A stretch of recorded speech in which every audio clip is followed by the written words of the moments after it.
ሰላም ጤና ይስጥልኝ አድማጭ ተመልካቾቻችን የጽናት ሚዲያ ቤተሰቦች እንደምን ቆያችሁ እንደምን አረፈዳችሁ እኔ ሰላም ነኝ እንግዲህ መደበኛ ፕሮግራማችን ጀምረናል የጽናት ሚዲያ ቤተሰቦች እንግዲህ እስከ ፕሮግራማችን ፍጻሜ አብራችሁ እንድትቆዩ እየጠየቅን የተለያየ ፕሮግራሞችን ያነሳን እንማማርበታለን በተለይ በጣም አስፈላጊና ጽናት ሚዲያ ትኩረት በመሰጠው ጉዳይ ላይ ነው ብዙ ጊዜ የምናተኩረው በዋናነት ሚዲያችንም ትኩረት ሰጣ በጣም የምትገፋበት አሁን ከአንድነት ጉዳይ ጋር የአንድነት ጉዳይ ላይ በከፍተኛ ደረጃ ስንጮህ ቆይተናል ወደፊትም እንጨዋለን ቀላል የማይባል ሰዎች አሁን ይሄ ጉዳይ ያሳሰባቸው የተለያዩ ምሁራኖችም የተለያዩ ጽሁፎችን እያመጡ ነው መሬት ላይ ያሉትም ሰዎች በአንድነቱ ጉዳይ ላይ ተጨንቀው እየጻፉ ነው በዚህ ጉዳይ ላይ የግል ሐሳባቸውን የጻፉ ሰዎችን ጽናት ሚዲያ ወደ እናንተ ታመጣለች ከአንድነቱ ጋር በተያያዘ እንደዚሁ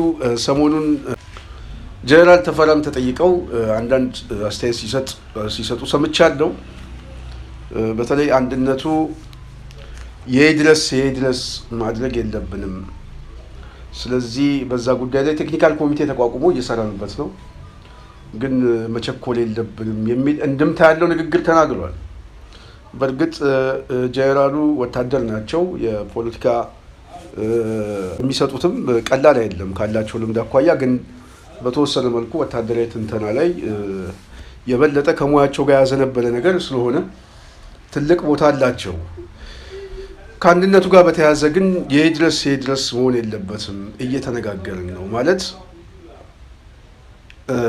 እኔ ጥሩ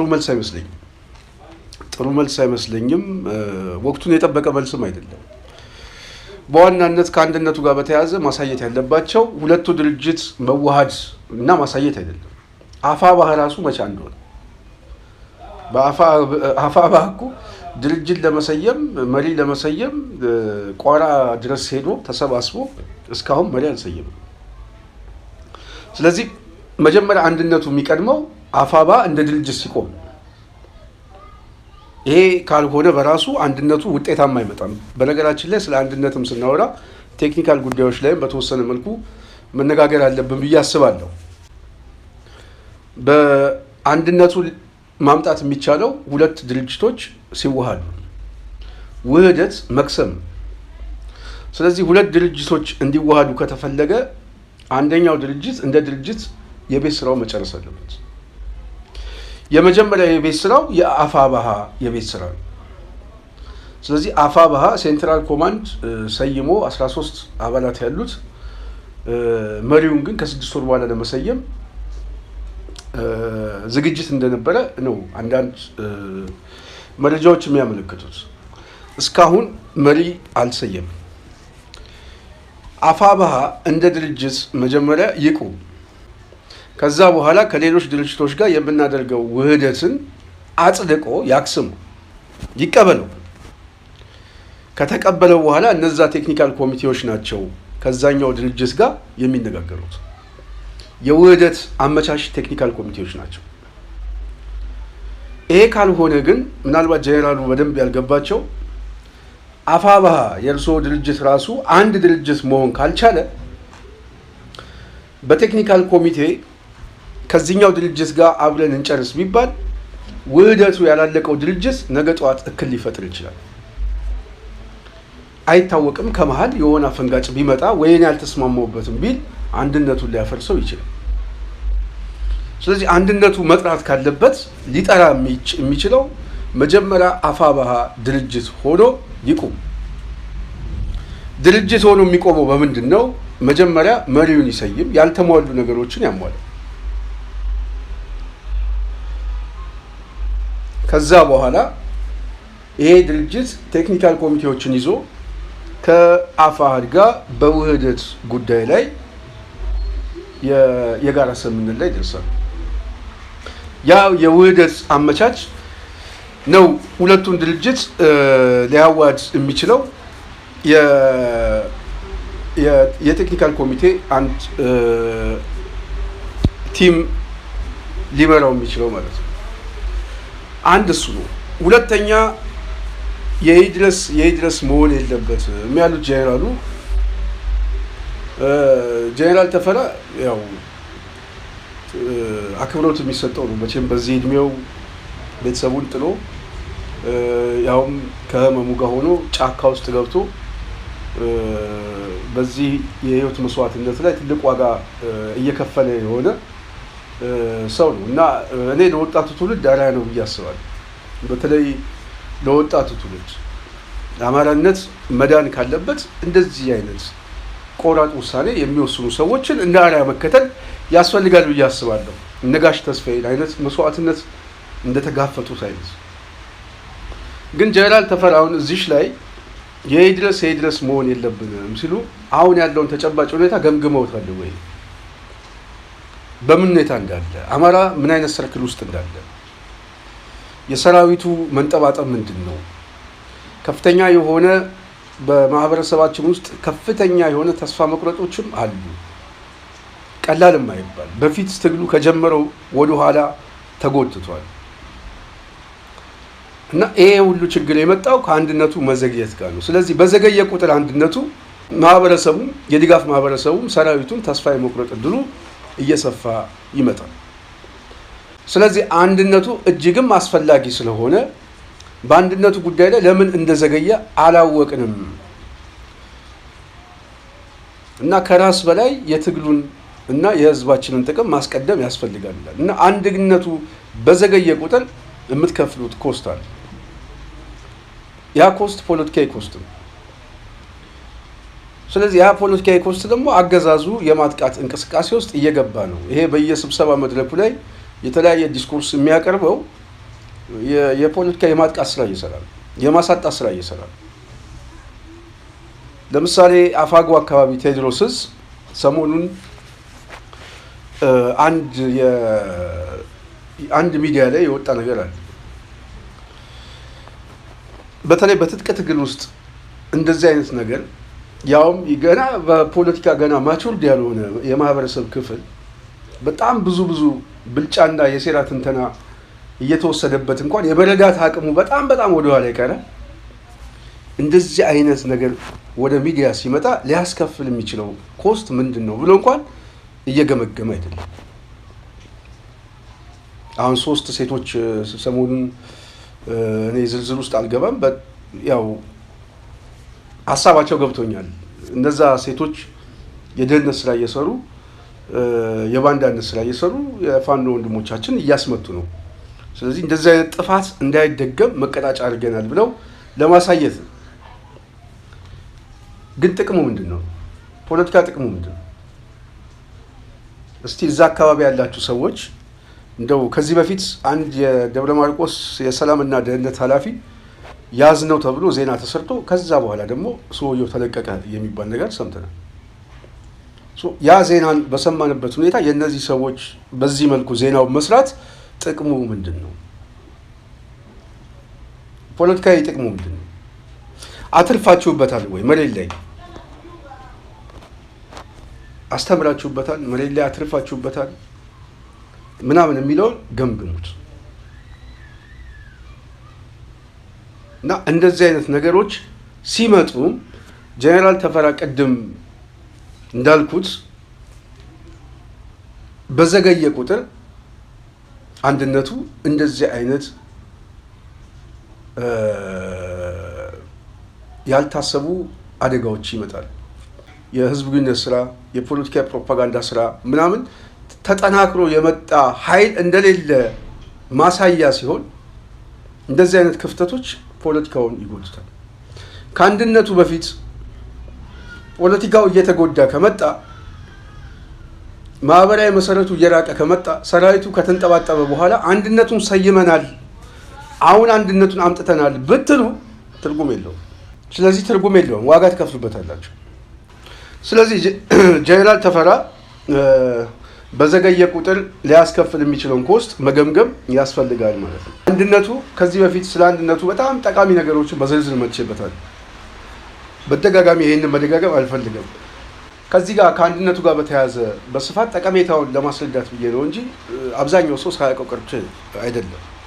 እኔ ማስረዳት የምፈልገው መሬት ላይ ያሉትን ሰዎች ምናልባት የግንዛቤ እጥረት ያለባቸውን ሰዎች ብቻ እንደሆነ ከግምት አስገቡ። አሁንም ይሄንን መልእክት የምናስተላልፈው የአንድነቱ አስፈላጊነት አንገብጋቢ ነው። ጊዜም የለም። ጊዜ የሌለን ከሰራዊቱ መሰላቸት፣ ጊዜ የሌለን ከህዝቡ መዳከምና መሰላቸት፣ ጊዜ የሌለን ከደጋፊው እና ከትግሉ የስበት ማዕከል ከሆነው ማህበረሰብ የመሰላቸት የመጣ ጉዳይ። ስለዚህ አንድነቱ ካልፈጠነ ጉዳት አለ። አንድነቱ እንዲፈጠን ደግሞ ዋነኛው ማሳያ አመራሩ ነው።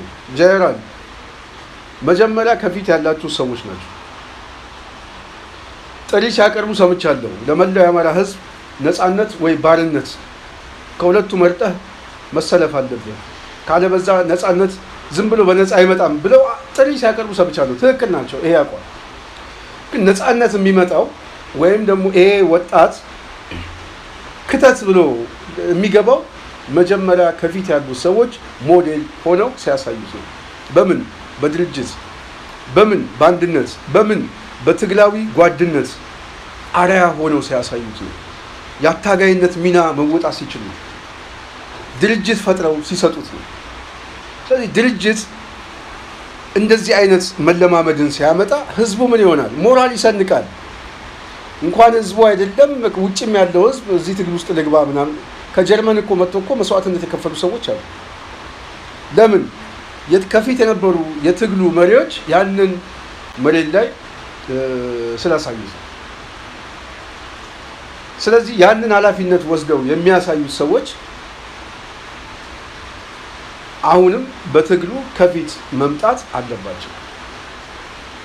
ይህንን ኃላፊነት ደግሞ ማሳየት በዋናነት የሚገባቸው ጀነራል ተፈራ የምንናገረው በድርጅት ምስረታ ነው። ድርጅት መስርታችሁ ለወጣቱ ስትሰጡት፣ ይሄው የአማራ ድርጅት ተመስርቷል። አንድነቱን አምጥተናል። ስለዚህ አሁን ገብተህ ተቀላቀል ብትሉት የአማራ ህዝብ ከጫፍ እስከ ጫፍ ትግሉን የመቀላቀል እድሉ በጣም ሰፊ ነው። እንኳን ህዝቡ የብልጽግና ሰራዊት ይቀላቀላቸዋል። ጊዜ ግን እየወሰዳችሁ ከመጣችሁ አንዳንድ ጊዜ ፖለቲካሊ ፈጣን ውሳኔ በሚወሰድበት ሰዓት ላይ ካልተወሰነ የዘገየ ውሳኔ ከሆነ በውሳኔው ላይ ያልተጠበቀ ዋጋ ትከፍሉበታላችሁ። የትግሉ መንፈስ ከሞተ ከዳከመ በኋላ ድርጅቱ ቢመጣ ዋጋ የለውም። ፍላጎትና ውሳኔዎቹም አብረው መምጣት አለባቸው። ፍላጎት አለ። ይሄ ፍላጎት የአብዛኛው ፍላጎት ነው። የአመራሩ ደግሞ የፖለቲካ ውሳኔ ነው። እነዚህን ነገሮች ሁለቱን ማዋሃድ ካልተቻለ በጣም አስቸጋሪ ነው። ስለዚህ ጊዜ የላችሁም ብለን እናምናለን። በአንድነቱ ጉዳይ ላይ መሬት ላይ ያሉት ሰዎች እኛም አልገባንም እያሉ ነው። በረሃ ወጥተን ጫካ ወጥተን በዚህ የህይወት መስዋዕትነት ላይ ጓደኞቻችን የቀበርነው የአማራን ህዝብ ነፃ ልናወጣ ነው። የአማራ ህዝብ ደግሞ አንድ ሆኖ አንድ ድርጅት የማይመሰረትበት ምክንያቱ አልገባንም፣ ግልጽ አይደለም እያሉ እየጠየቁ ነው። እስቲ መሬት ላይ ያሉትን ቴዎድሮስ እዝ ላይ የከፋለኝ ገበየውን ጽሁፍ ላንብብላችሁ። እንዲህ ይላል ከፌ የጻፈው። ከፍ ያለው ገበየው በቅርብ ጊዜ ከፍተኛ ጉዳት ደርሶበት ያገገመ ወንድማችን ነው። ከፌ እንደጻፈው እንደዚህ አስቀምጦታል። አንድነቱ ቶሎ ባለመቋጨቱ ትግላችን በፊት ከነበረው ይልቅ ተጓቷል ለማለት እደፍራለሁ። ሁላችንም ስራ አስፈጻሚው ላይ ጫና ማድረግ እንገደዳለን። በበኩሌ ለምን አንድ እንዳንሆን እንደሚደረግ ግልጽ አይደለሁም። ፋኖ ትግሉን በአጭር ጊዜ በድል ይቋጭ ዘንድ ከተፈለገ እኔ ከፊት ሆኜ ካልመራሁ ጥንቅር ብሎ ከሚል ስራ አስፈጻሚ አመራር መጓተት ነፃ መሆን አለበት። እኛ ማንንም ለማንገስ ሳይሆን አማራን ነፃ ለማውጣት ነው ህይወታችን አስይዘን ስንት መስዋዕትነት እየከፈልን ከ2 ዓመት ከ6 ወር በላይ የምንንከራተተው የምንታገለው። 2 ዓመት ከ6 ወር ቀላል ጊዜ አይደለም። ታጋዩ እንደሚሰላች ማወቅ አለብን። አንድነት። ይህንን የጻፈው ከፌ ነው። እንግዲህ ከአንድነቱ ጋር በተያያዘ ከፌ የቴዎድሮስ ውስጥ ያለ መሬት ላይ የሚታገል ወንድማችን ምን አይነት አስጨናቂ ሁኔታ ውስጥ እንዳሉ መሬት ላይ ያሉ ሰዎች እያረጋገጡ ነው። ዋነኛ ነጥቡ ግን የጽናት ሚዲያ ቤተሰብ እንድትይዙት የምፈልገው ከፌ እንደጻፈው ሁላችንም ስራ አስፈጻሚ ላይ ጫና ለማድረግ እንገደዳለን። በበኩሌ ለምን አንድ እንዳንሆን እንደሚደረግ ግልጽ አይደለሁም። ነጥቡ እዚህ ላይ ለምንድን ነው መሬት ላይ ያሉት ሰዎች እንኳን ለምንድን ነው ግልጽነት ያጡት? ለምንድን ነው የተሸፋፈነው? ለምንድን ነው አንድነቱ እንዳይመጣ የሚንጓተተው የሚለውን መጠየቅ የግድ ያስፈልጋል ማለት ነው። ይሄን ይመስላል። ስለዚህ በአንድነቱ ጉዳይ ላይ እኔ በጣም ወሳኝ ይመስለኛል። በተለይ ጀነራል የተናገሩትን ነገር ሰምቻለሁ። መሬት ላይ ሆነው የሚሰጡትን ሀሳብ በሙሉ አከብራለሁ። ማክበር ብቻ የለም አደንቃለሁ፣ ከማንም ሰው ስለሚሻል ማለት ነው። ግን በአንድነቱ ጉዳይ ላይ አሁንም መፍጠን አለባችሁ፣ መጨነቅ አለባችሁ። ጊዜ የላችሁም በእኛ ግምገማ። ፖለቲካሊ ደግሞ እየተበለጣችሁ ከመጣችሁ አንድነቱን ዘግይታችሁ ብታመጡትም ዋጋ የለውም። አንድነቱ ከፍላጎቱ ጋር አብሮ መሄድ አለበት። መጀመሪያ አፋብኃ አንድ ድርጅት ሆኖ ይምጣ። ውህደቱን የሚቀበል ውሳኔ ይወሰን። ያ ውሳኔ ራሱ ትልቅ ፖለቲካዊ ውሳኔ ነው። አንድ ድርጅት ሆኖ ውህደቱን ከተቀበለ ትልቅ ድርጅት ነው። ድርጅት ራሱ መሪ መሰየሙ ትልቅ ነው። ከዛ በኋላ ቴክኒካል ኮሚቴው ከውህደቱ ጋር ቢነጋገር ጥሩ ነው ብዬ አስባለሁ። ለነገ ጠዋትም አጨቃጫቂ ነገር እንዳይፈጠር መጀመሪያ ድርጅት ከስሞ ነው ወደ ውህደት የሚመጣው። ስለዚህ የራሱን ህልውና አክስሞ ስለሆነ የሚመጣው ማክሰሙን በውሳኔ ማረጋገጥ አለበት። አፋሕድም በተመሳሳይ ውህደቱን ተቀብሎ ውህደቱን አጽድቆ ነው ወደ ቴክኒካል ኮሚቴው መሄድ ያለበት ማለት ነው። ያ እንዴት እንዋሃድ፣ እንዴት ምን አይነት የስራ አስፈጻሚ ኑሮ መዋቅሩ እንዴት ይሰራ በሚለው ቴክኒካል ጉዳዮች ላይ ቴክኒካል ኮሚቴው የሚነጋገርበት ጉዳይ ነው። የሰነድ ዝግጅትም የምንም እሱ እነዛ የሚጨርሱት አካል ናቸው። የጀመሩ ነገሮች እንዳሉ ግልጽ ነው። ግን እኔ ግን መጀመሪያ አፋብኃም እንደ ድርጅት ውህደቱን ተቀብሎ መክሰም አለበት ብዬ አስባለሁ። በተናጠል መሪ ሰይሞ ውህደቱን መቀበል አለበት። ያ ካልሆነ ነገ ጠዋት ደግሞ ሌላ አጨቃጫቂ ነገር እንዳይመጣ ከሚል ነው። ለማንኛውም ዛሬም ደጋግመን የምንጠይቀው በውህደቱ ጉዳይ ላይ፣ በአንድነቱ ጉዳይ ላይ የአማራ ሕዝብ አንድ ሆኖ ይሄንን ጊዜ ማለፍ አለበት። በእኔ ግምገማ ጊዜ የላቸውም፣ አስቸኳይ ነው። ሁለተኛ መልካም እድሎች አሏቸው። መልካም እድሎቹን መጠቀም የማይችሉ ከሆነ በተለይ አብይ አሁን እቺ 2018 ተርም የመጨረሻዋ ነች ብዬ አስባለሁ። ይሄ እድል ደግሞ ለፋኖ ትልቅ የሆነ ኦፖርቹኒቲ ነው፣ ትልቅ የሆነ እድል ነው። በብዙ ቅርቃር ውስጥ ተከቦ ነው ያለው። ይህንን መጠቀም የማይችል ከሆነ በዘገየ ቁጥር ጦርነቱን እያስረዘመው ይመጣል። ጦርነቱ እየተራዘመ ሲመጣ ማህበረሰቡ እየተነጠለ፣ ተዋጊውም እየተነጠለ፣ የትግሉ ማዕከል እየዳከመ ይመጣል። ከዛ በኋላ እንኳን ተገዳችሁ ወደ አንድነት ብትመጡ ዋጋ የለም። ስለዚህ አንድነቱ በጣም አስፈላጊ ነው ብለን የምንጨቀጭቀው ተገቢም ነው፣ አስፈላጊም ነው፣ ወቅታዊም ነው እና እዚህ ላይ መፍጠን አለባችሁ። ጊዜ የላችሁ። አንድነት በአሊያንስ ጉዳይ ላይ ለመነጋገር ብዙ ቅድመ ሁኔታዎች አሉ። በአንድነት ላይ ግን ቅድመ ሁኔታው አንዱ የአስተሳሰብ ጥራት ብቻ ነው። በአስተሳሰብ ጉዳይ ላይ የጋራ መግባባት ከተያዘ የሚያጣላ ነው ብዬ አላስብም። አብዛኛው አማራ ነው ያለው። ስለ አማራ ኮዝ የሚያውቅ ነው። የአማራ ጥቅሞች ምን እንደሆነ በደንብ የሚረዳ ከፊት ያለ አመራር ነው ያለው። ስለዚህ የአስተሳሰብ አንድነት እስካለ ድረስ አንድነቱ እንቅፋት ያለው መሰረታዊ የሆነ የአማራ ኬዞች አሉ። በነዛ ጉዳይ ላይ መግባባት ይቻላል።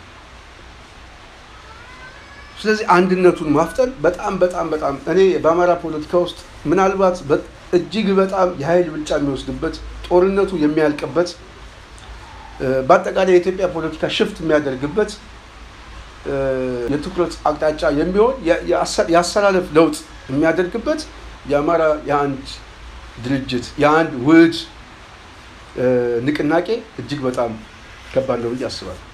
ኦልሞስት ለህዝባችን ትንሣኤ ነው።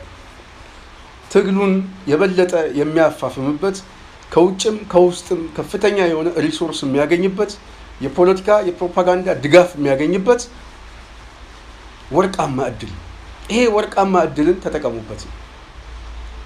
ስለዚህ ይሄንን አታዘግዩት፣ በጣም አፍጥኑት። በጣም እንደ አንድ ውጊያ እንደ አንድ ትልቅ ውጊያ አድርጋችሁ ማየት ያለባችሁ ከአንድነቱ ጋር በተያያዘ ነው። ይሄን ለማለት ነው። የጽናት ሚዲያ ቤተሰብ በዋናነት በአንድነቱ ጉዳይ ላይ የተለያዩ ሰዎችን የሚሰጡትን ሀሳብ እያመጣን ወደ እናንተ እናቀርባለን። የአንድነቱ ጠቀሜታን የምንወተውተው ምናልባት ለዘገዩ ሰዎች መጨቅጨቅ ነው፣ ላልገባቸው ሰዎች ደግሞ ማስረዳት ስለሚገባን የግድ እነሱም ጨቅጫቂ እንዲሆኑ ስለምንፈልግ ነው።